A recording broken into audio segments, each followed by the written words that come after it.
Another victim of the man dubbed the Subway Killer has been identified, the third this week.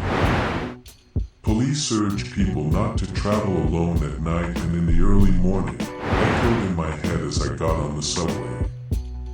The news would say anything to boost its ratings, not caring about the consequences. Fear makes people look over their shoulder. Calmness makes the fun easier. The air in the cart was cold. It reeked of piss and spilled booze. The doors closed. No one got on this station. Good. Crowds made things complicated. The familiar rattle, the cart got swallowed by the darkness. Southeastern Station echoed through the speakers. I looked out the window. No one was getting on. People really were scared. But then a silhouette of a tall man wobbled down the stairs. The doors began to close, but he picked up the pace and ran in just as they closed. No, I didn't tea like these.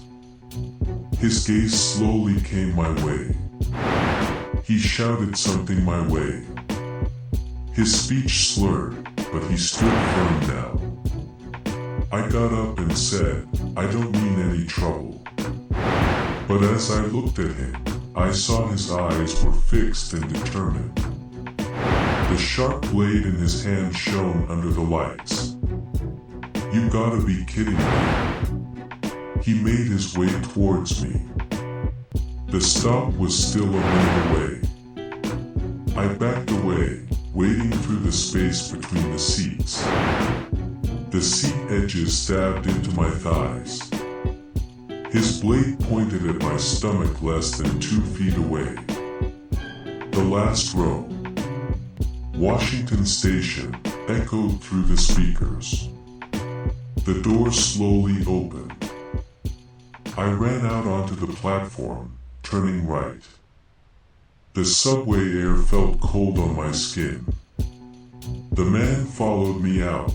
The stench of booze was strong. I circled him, waiting for another subway to come. It had to be done. The rattle came from the other side of the platform. I looked behind me. All the carts were empty, my luck. Would this even give me a buzz? But he didn't give me an option. The doors slid open. I ran from the platform to the last cart. His footsteps echoed behind me. Inside, I backed off and waited. He aimed the blade at my liver and thrust with his right arm. Seconds felt like minutes. I punched his arm with full force. The knife flew to the door. As he tried to grab it, I pushed him down to the floor and mounted him. Quickly grabbing the blade, I began stabbing him. His hands tried to protect his chest, but I pushed them away and continued. He cried out and pleaded with me, but what did I care? That man ruined my fun tonight. His screams slowly drowned out in the cart's rattle. Franklin Street. I wasn't even out of breath. Barely got a rush out of this one. I got out and wiped the smell of blood from my hands on my jeans. The platform was nearly empty. A woman stood near the wall, coat too thin for the cold. She kept checking the tunnel, waiting for the next train. I smiled. Police urge people not to travel alone, echoed in my head. I never do.